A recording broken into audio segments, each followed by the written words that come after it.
Assalamualaikum warahmatullahi wabarakatuh.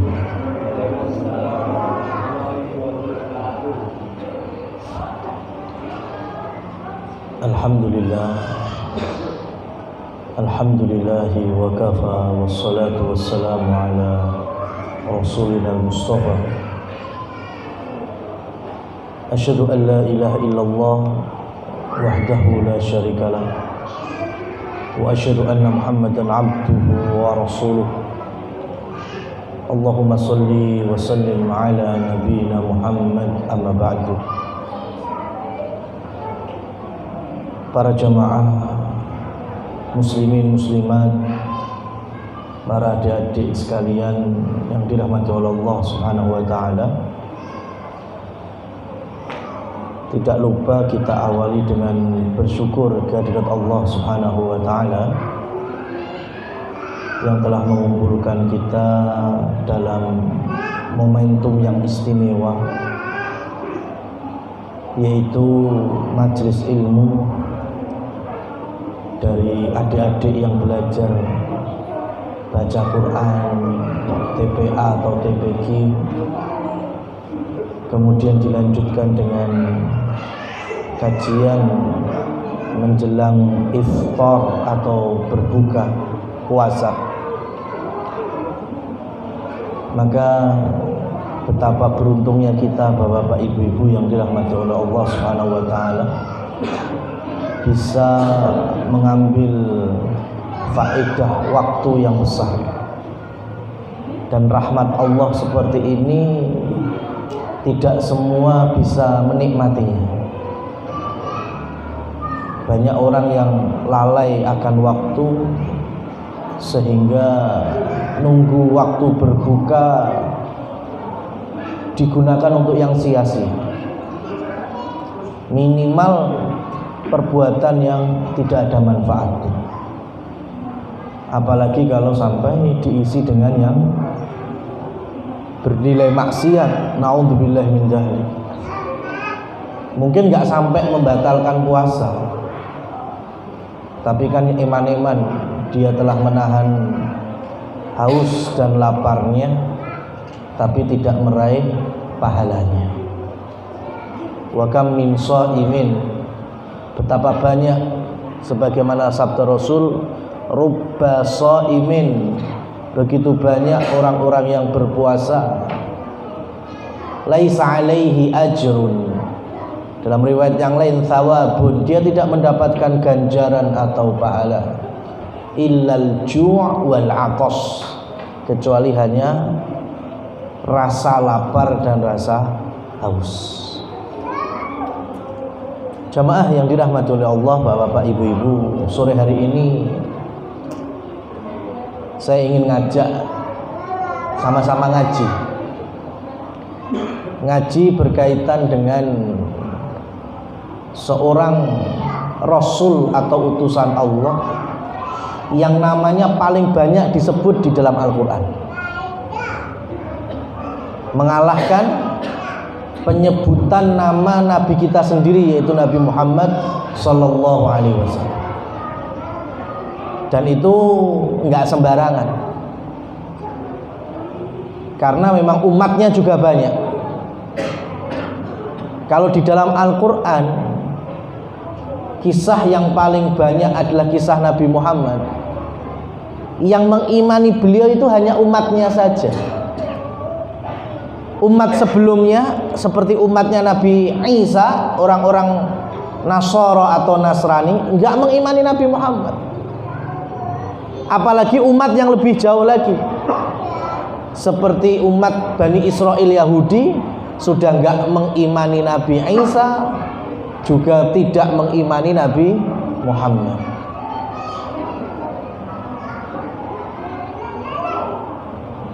Al-Quran mengkisahkan Nabi Isa itu lebih banyak daripada Nabi Muhammad.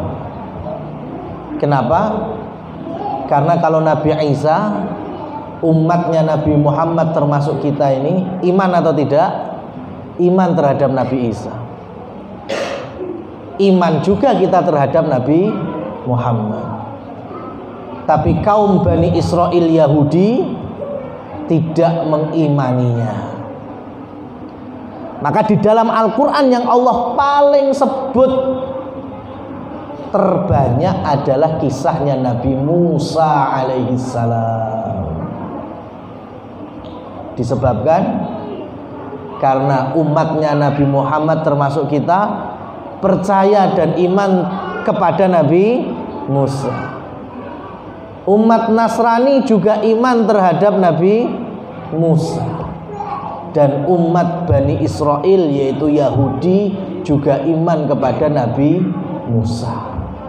Harapannya ketika Nabi Muhammad SAW berdakwah menyebarkan Islam, jadi Al-Quran ini kedenger bukan hanya untuk umatnya Nabi Muhammad saja, tapi umat Nasara juga mendengarnya, bahkan umat Bani Israel Yahudi juga mendengarnya, supaya terbuka hatinya. Oh, ternyata di Al-Quran juga dibahas kisah Nabi Isa. Orang Nasrani tahu. Oh, ternyata di dalam Al-Quran juga dibahas kisahnya Nabi Musa. Orang Yahudi juga bisa tahu. Ma'asyiral muslimin wal muslimat rahimani wa rahimakumullah. Nabi Muhammad secara khusus sallallahu alaihi wasallam Allah perjalankan ke langit dalam peristiwa Isra dan Mi'raj. Bahkan dari langit kedua, kemudian langit ketiga, langit kelima, langit keenam. Jadi dari 7 lapis langit, 4 langitnya Allah sengaja mempertemukan Nabi Muhammad Sallallahu Alaihi Wasallam dengan nabi-nabi kalangan Bani Israel. Seperti di langit yang kedua, Rasul dipertemukan dengan Nabi Isa, dengan Nabi Yahya. Di langit yang ketiga, Allah pertemukan Nabi Muhammad dengan Nabi Yusuf. Di langit yang kelima, Nabi berjumpa dengan Nabi Harun, kakaknya Nabi Musa. Dan di langit yang keenam, Rasul Shallallahu Alaihi Wasallam bertemu dengan Nabi Musa. Dan semua ini adalah nabi-nabi Bani Israel. Supaya Nabi Muhammad Shallallahu Alaihi Wasallam mengambil pelajaran bagaimana mereka dulu berjumpa dengan masyarakat yang memang pembohong, pendusta, ingkar janji, ya, beriman sesuai hawa nafsu, yang tidak sesuai hawa nafsunya tidak diimani. Nabi berjumpa dengan Nabi Yahya di langit kedua, seorang nabi yang menyebarkan agama Islam, putra dari Nabi juga, ayahnya namanya Nabi Zakaria alaihissalam, yang ujung-ujungnya disembelih oleh orang Bani Israel. Dan itu betul-betul disembelih, Pak. Dipisahkan antara kepala dengan badannya. Badannya dibuntel, kemudian dikirimkan ke bapaknya, ke Nabi Zakaria. Adapun kepalanya dibuntel, dibawa ke tempat-tempat pelacuran sebagai apa istilahnya, pesta perzinahan saat itu, yaitu dengan oleh-olehnya kepalanya Nabi Yahya. Yang melakukan siapa? Bani Israel, orang-orang Yahudi yang hari ini mereka mendolimi kaum muslimin yang ada di Palestina. Dan gak perlu heran, karena sejak dulu itu sudah bunuhi para nabi. Kalau sekarang yang dibunuh hanya warga sipil, ora kaget. Karena dulu mereka hobinya membunuh para nabi dan rasul. Nah, jamaah yang dirahmati oleh Allah Subhanahu wa taala. Dulu Bani Israel itu yang awalnya tidak punya apa-apa, kemudian dengan adanya Nabi Yusuf membawa mereka ke Mesir, ya, membawa mereka ke Mesir. Dan Nabi Yusuf di Mesir sudah punya jabatan tinggi. Beliau pemegang otoritas ekonomi negeri Mesir, sehingga anak-anaknya, saudara-saudaranya, ya, dari kalangan Bani Israel hidup enak di Mesir. Tapi ternyata beda zaman, beda era, beda kepemimpinan setelahnya dan selanjutnya. Orang-orang Bani Israel itu berubah, bukan lagi orang yang dimuliakan, tapi malah dijadikan budak. Sampai di zamannya Musa alaihissalam, ya, sampai di zamannya lahirnya Nabi Musa alaihissalam. Jadi pemegang kekuasaannya sudah beda, bukan seperti di zamannya Nabi Yusuf lagi, bukan, ya, tapi sudah beda. Fir'aun, gelar raja Mesir saat itu, sudah nggak seperti Fir'aun di zamannya Nabi Yusuf. Bani Israel jadi budak-budak semua. Tapi ingat, Nabi Yusuf itu Allah berikan kelebihan, bisa mentakwilkan mimpi. Dan sepeninggal Nabi Yusuf, beberapa orang Bani Israel itu masih punya ilmunya ini, ilmu menakwilkan mimpi. Dan saat itu Fir'aun bermimpi istananya roboh, kerajaannya runtuh, hancur berkeping-keping. Itu mimpinya Fir'aun. Dan dia ingin tahu apa tafsir atau takwil mimpi ini. Maka otomatis nyari orang yang ahli dalam mentakwilkan mimpi dari kalangan apa tadi? Bani Israel. Cari infonya. Ya, saya mimpi seperti ini, kerajaanku hancur, itu kenapa? Kemudian orang Bani Israel ini menerangkan dengan detail banget bahwa kelak kekuasaanmu, kerajaanmu akan hancur, terkalahkan dengan laki-laki dari kalangan kami, yaitu Bani Israel. Makanya mulai hari itu Fir'aun marah besar, sampai ujung-ujungnya mengeluarkan kebijakan yang nggak masuk akal. Apa itu? Kebijakan bahwa seluruh bayi laki-laki yang lahir dari Bani Israel wajib dibunuh. Nah, ini tentu, ya, kebijakan yang aneh. Hari itu pun aneh. Hari sekarang aja kita juga nilainya aneh. Dan ujung-ujungnya dikomentari oleh orang-orang Mesir asli, masyarakat pribumi Egypt, yang mana mereka memperbudak Bani Israel itu. Mereka sampaikan kepada Fir'aun, wahai raja kami, kalau engkau bunuh seluruh bayi-bayi laki-laki Bani Israel, adapun kita sekarang memperbudak mereka, bagaimana kondisi, ya, beberapa era ke depan, 10 tahun, 20 tahun ke depan itu gimana ya? Budak-budak kita semakin gak produktif, budak-budak kita semakin tua, fisiknya juga semakin lemah. Kan harus ada regenerasi.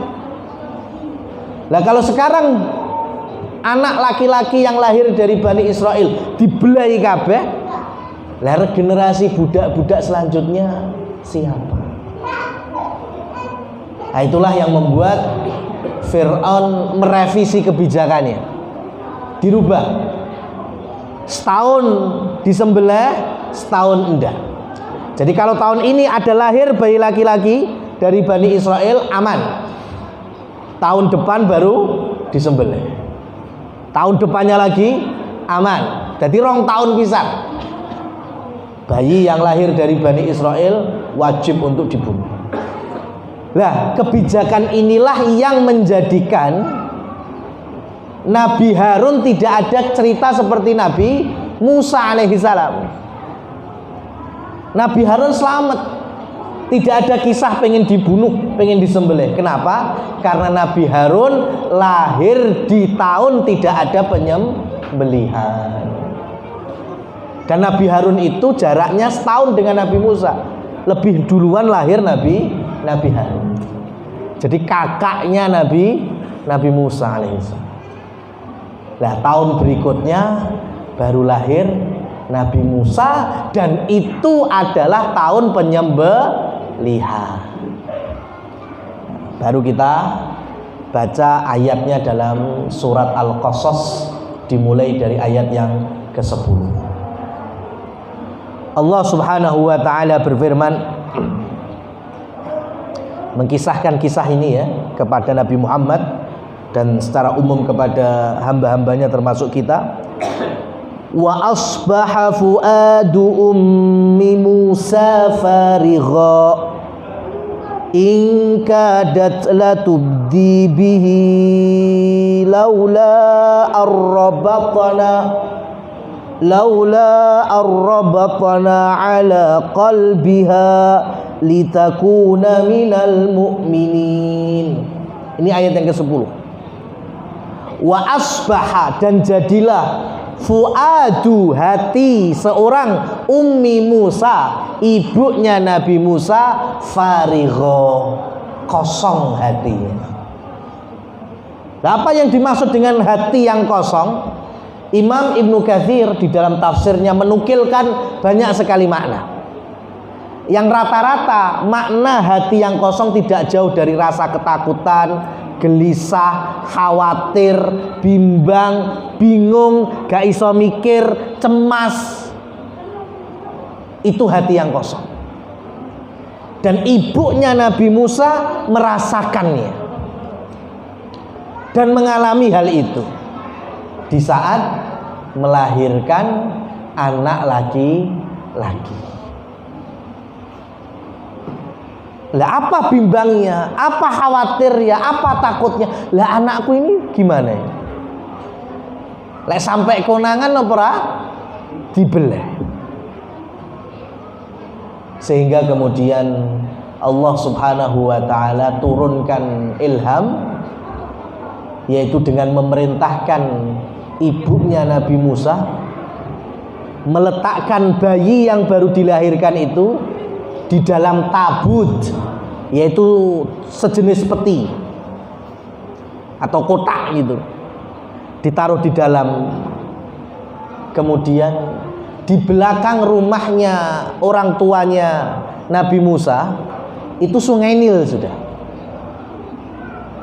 Imam Tobari menafsirkan juga, Allah perintahkan supaya kotak itu atau peti itu ditaruh neng kali Sungai Nil itu, diikat ya, peti ini ditaleni dan diikatkan di pohon paling dekat dengan rumahnya ibunya Nabi Musa, neng buri rumah itu. Untuk apa? Supaya tidak ketahuan sama prajurit-prajuritnya Fir'aun kalau di rumah itu ada bayi. Sehingga ibunya Nabi Musa setiap waktu memberikan air susunya untuk bayinya itu tinggal ke belakang, petine ditarik mas, diambil bayinya, masuk rumah, dikasih ASI. Kalau sudah selesai, wis warek, wis gak rewel nih, ditaruh lagi di petinya itu, ya, kemudian taruh di atas Sungai Nil lagi. Gitu terus. Dan itu sampai berhari-hari. Itu yang membuat hati seorang Ummi Musa, yaitu ibunya Nabi Musa, itu kosong. Kenapa? Ayat ini menunjukkan perhatian besar Islam bahwa fitrahnya perempuan, khususnya ibu, itu cedak mbek bayine apa adoh mbek bayine, Mas? Yang mana? Dekat dengan bayinya, dekat dengan anaknya. Itu fitrah perempuan, khususnya ibu ya. Dicontohkan langsung dengan ibunya Nabi Musa alaihissalam. Jenenge bayi baru dilahirkan, harusnya kalau khawatir, takut ya, harusnya kalau malah didekep, dirangkul, ora gelem pisah. Gini apa mboten? Tapi karena Allah perintahkan, taruh di atas sungai Nil. Ya, dan ibunya Nabi Musa mentaati itu. Sehingga muncul kebimbangan. Ya. Dan itu bahaya. Hati yang kosong itu bahaya. Karena Allah menyebutkan wa in kadat latubdi bih. Karena hati ibunya Nabi Musa kosong, bingung apa yang harus aku lakukan, sampai nyaris membuka diri bloko suto di hadapan prajuritnya Fir'aun. Maksudnya apa? Laporan bahwa aku baru saja melahirkan bayi laki-laki, dan itu dari Bani Israil. Saking bingungnya ibunya Nabi Musa itu nyaris melaporkan bahwa dirinya melahirkan bayi laki-laki. Laula arrabatna ala qalbiha litakuna minal mu'minin. Kalau tidak Allah berikan, Allah ikat hatinya dengan petunjuk iman. Maka pentingnya iman itu di sini. Hati yang kosong itu bahaya. Ibunya Nabi Musa sampai meh laporan, ya, karena bingung anakku ki slamet apa ora. Lek neng kali dikek dhuwur kali ki yo slamet apa ora, bingung semuanya. Tapi Allah berikan keimanan sehingga legowo, ikhlas, husnudzon dengan Allah. Ya, maka hati-hati yo. Hati kosong itu jangan dibiarkan. Dan hati yang kosong itu punya isyarat. Isyaratnya apa? Mata. Maka di Indonesia ada istilah tatapan matanya kosong. Karena tatapan mata kosong itu ada potensi hatinya itu sedang punya masalah itu. Mbuh gelisah, mbuh wedi, mbuh khawatir, cemas, galau. Ya. Neng kene yo enak kok matane kosong. Makanya lihat orang nggak punya iman, hatinya kosong, arep duwe popularitas, punya harta, tapi ketika hatinya kosong, ya bunuh diri. Ada atau tidak? Banyak. Punya harta, punya kemewahan, terkenal, dikenal oleh orang, tapi hatinya kosong, akhirnya terjerumus ke narkotika, ya, kemudian perilaku-perilaku menyimpang. Kenapa? Karena nggak punya iman. Beda dengan orang yang beriman, karena tahu punya Allah Subhanahu wa ta'ala. Khawatir, takut, yakin ada Allah. Gelisah, galau, kembali kepada Allah. Bingung, bimbang, cemas, punya zikirnya, punya doa kepada Allah Subhanahu wa ta'ala. Bersyukur, Pak, orang punya iman. Seperti ibunya Nabi Musa alaihissalam. Bingung, tapi karena punya iman, Allah perintahkan apapun itu sami'na wa ata'na. Padahal itu keluar dari fitrahnya seorang ibu. Makanya nanti, ya, jamaah yang dirahmati Allah Subhanahu wa ta'ala, kita ini kan punya pepatah kan, di balik kebesaran dan kesuksesan laki-laki pasti ada wanita-wanita hebat di belakang. Contohnya Nabi Musa alaihissalam.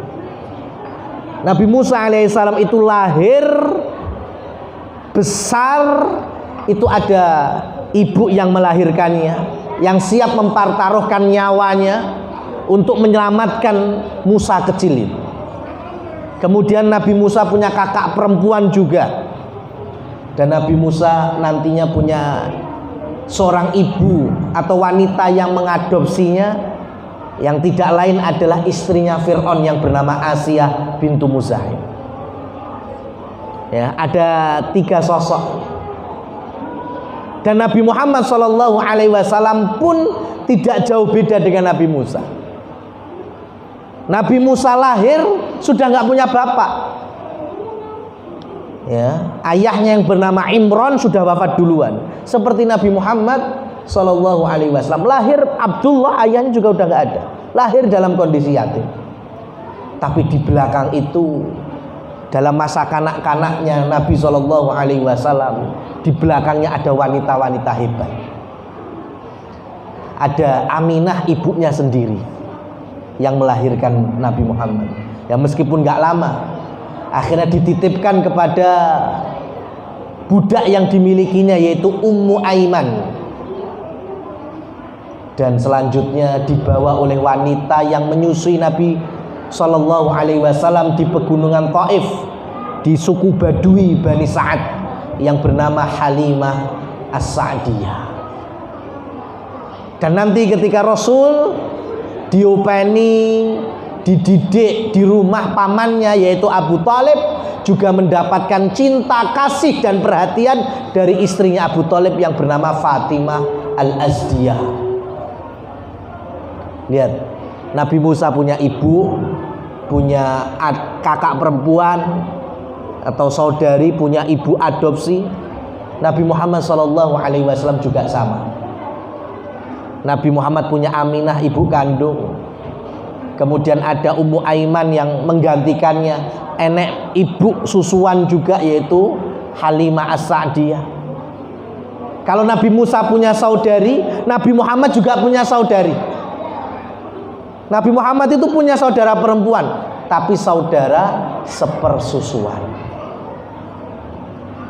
Karena ketika Nabi SAW disusui oleh Halimah As-Sa'diyah, Halimah As-Sa'diyah juga punya anak perempuan yang lebih tua usianya dengan Nabi Muhammad, namanya Syaimah. Dan ketika Nabi usia 2 tahun itu, jenenge bocah dolanan, dan saat itu juga mainan dengan Syaimah. Dan Nabi, ya, jenenge tukaran bocah ya, Nabi itu menggigit tangannya Syaimah, dan gigitannya cakotannya jero itu sampai berbekas. Dan bekas itu diingat Nabi SAW sampai Nabi diutus menjadi Rasul, menyebarkan Islam, membacakan ayat-ayat Quran, sampai orang-orang Taif dari pegunungan turun ke bawah ke Mekah, berbondong-bondong banyak mereka yang ingin masuk Islam bersyahadat. Di antaranya yaitu Syaimah. Maka ketika di hadapan Rasul SAW, Syaimah memperkenalkan diri bahwa aku ini saudari sepersusuanmu. Apa jawabannya Nabi? Kalau engkau memang saudari sepersusuanku, aku ingat ada bekas gigitanku dulu. Kemudian Syaimah membuka tangannya, lengan bajunya itu, dan diperlihatkan bekas cakotan Nabi itu masih ada. Kemudian diterima syahadatnya dan masuk Islamnya Syaimah. Jadi Rasul SAW punya saudari, tapi saudari sepersusuan seperti Nabi Musa. Jadi ternyata di belakang Nabi Musa, di belakang Nabi Muhammad SAW ada wanita-wanita, ada perempuan-perempuan hebat yang di masa pertumbuhan mereka sangat punya rasa perhatian, cinta dan kasih sayang. Karena fitrahnya tadi. Ya, maka Bagaimana dengan hari ini jamaah yang dirahmati oleh Allah Subhanahu wa taala? Ya. Ketika seorang ibu yang bisa jauh dengan anaknya, pemene sik cilik Mas, itu hitungan iso sasen, bisa bulanan bahkan tahunan, dalam tanda kurung dititip nih dengan alasan dunia, dengan alasan materi, mabur kerja neng luar negeri, atau apapun itu alasan-alasan yang lain yang membuat anak itu jauh dari seorang ibu yang harusnya punya perhatian dan kasih sayang. Dan ini jelas telah keluar dari fitrah. Dan kaidah bukan hanya di Islam, ini kaidah sunnatullah. Kalau sudah menyimpang dari fitrah, pasti ada musibah besar. Termasuk seorang ibu. Kalau ibu sudah jauh dari fitrahnya, sing kuduke gelem ngopeni anak, kok malah luwih seneng adoh mbek anak, maka yang mengkhawatirkan adalah rusaknya generasi. Ini jamaah yang dirahmati Allah Subhanahu wa taala. Karena nanti Nabi Musa itu menjadi orang besar. Nabi Musa di usia dewasanya itu hijrah dari Mesir ke Madian. Malah di Madian ketemu jodoh, nikah dengan putri laki-laki soleh tokoh Madian, dan tinggal di Madian kurang lebih 10 tahun. Tapi setelah itu ada rasa kerinduan besar kepada ibunya. Nabi Musa itu kangen kepada ibunya dan bilang kepada istri dan keluarganya, ayo kita balik ke Mesir. Aku ingin balik ke ibuku, aku ingin bakti kepada ibuku. Maka berjalanlah Nabi Musa dengan keluarganya, start Madian, finishnya Mesir. Dan di tengah perjalanan pulang ke Mesir itu melewati sebuah perbukitan, yaitu Bukit Tursina. Disitulah Allah Subhanahu wa taala memanggil Nabi Musa, dan Allah melantik beliau jadi nabi serta rasul di Bukit Tursina itu. Dalam perjalanan beliau ingin kembali kepada ibunya. Jadi kalau saya boleh pakai narasi lain jamaah yang dirahmati oleh Allah, Allah melantik Nabi Musa jadi utusannya dalam perjalanan berbakti kepada ibunya. Gak sembarangan momentumnya itu. Allah pilih ngangkat Musa jadi nabi itu pas perjalanan Musa ingin bakti kepada ibu. Karena Nabi Musa tahu ibunya itu bukan orang sembarangan, yang dulu mempertaruhkan nyawa untuk menyelamatkan ketika Musa itu lahir. Dan nanti lagi Allah panggil Nabi Musa ke Bukit Tursina, 30 hari plus 10 malam, total 40 hari 40 malam, untuk Allah berikan Taurat, lembaran-lembaran kitab suci itu. Nabi Musa dipanggil lagi. Setelah mendapatkan Taurat, balik 40 hari berikutnya.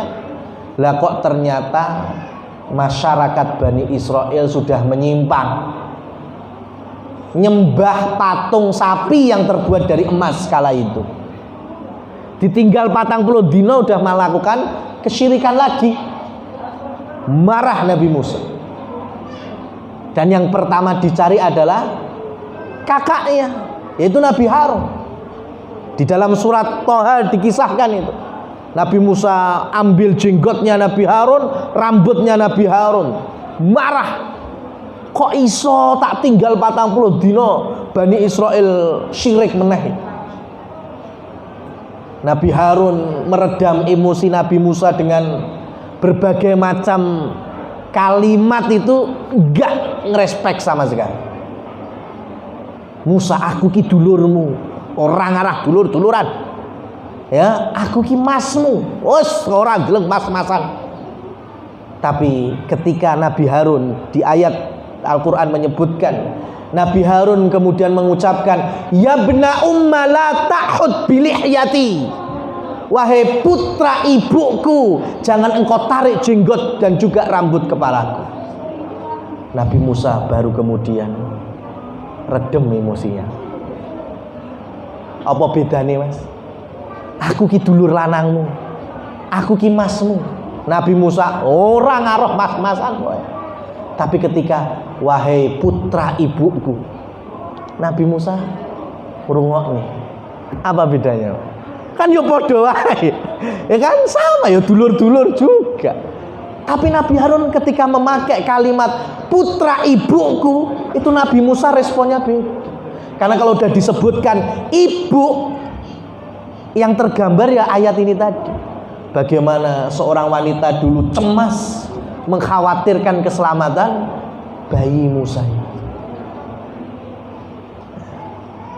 Nabi Muhammad SAW dalam salah satu riwayat ngimami. Ada sahabat, ada sahabiat, ya, ada dari kalangan laki-laki, kalangan wanita muslimat, dan di tengah-tengah sholat terdengar tangisan bayi. Apa yang Rasul lakukan? Nabi SAW mempercepat sholatnya sampai selesai, sampai salam. Dan ini nggak biasa. Makanya ketika selesai, sahabat ada yang bertanya, Rasulullah, kenapa engkau mempercepat sholatmu? Apa jawaban Nabi? Karena tadi aku mendengar tangisan bayi dan aku khawatir menjauhkan anak dengan ibunya. Ya, karena bisa jadi tangisan bayi itu ya pengen mimi ibu, mungkin lapar, atau bayi itu memang pengen digendong oleh ibunya. Ya, jadi ini bukan perkara remeh. Nabi itu sampai mau mempercepat sholatnya hanya untuk memperdekatkan ibu dengan bayinya. Maka kajian sore hari ini kami khususkan lebih para muslimat, para ibu-ibu. Bukan Islam melarang perempuan itu untuk beraktivitas di luar rumah secara mutlak, enggak. Tapi Islam lebih memuliakan waqarna fi buyutikunna wala tabarrujna tabarrujal jahiliyatil ula. Islam lebih memuliakan wanita dengan perannya, yaitu di dalam rumah dengan misi besar, yaitu mencetak generasi. Kita butuh ibu-ibu seperti ibunya Imam Syafi'i, yang di setiap waktu anaknya berangkat sekolah, pulang sekolah, itu diantar dengan penuh rasa cinta dan kasih sayang serta perhatian, dan didoakan terus dalam perjalanan. Kita rindu sosok ibu seperti ibunya Imam Malik, yang memakaikan baju khusus ketika mau belajar ngaji itu. Ketika Imam Malik masih anak-anak itu, dipakaikan pecinya atau kopiahnya, kemudian sorbannya diudeng-udeng, diikatkan di kepalanya sambil memberikan nasihat, nak, ambillah adab dari gurumu sebelum engkau mengambil ilmu darinya. Kita rindu nasihat-nasihat dari ibu-ibu para ulama dulu.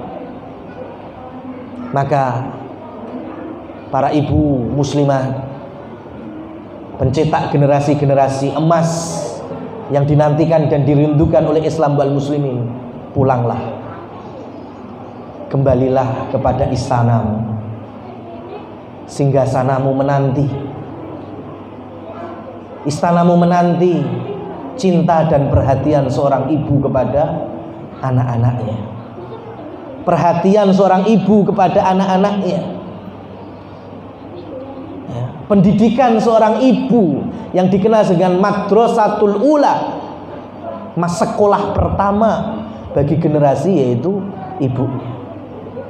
Contohlah bagaimana menjadi ibu Nabi Musa yang dikenang, dirindui dan dikangeni oleh anaknya sepanjang hayat. Menjadi orang tua yang anaknya kalau ngerasa jauh pengen dekat, kalau lama nggak komunikasi pengen banyak ngobrol dengan orang tuanya.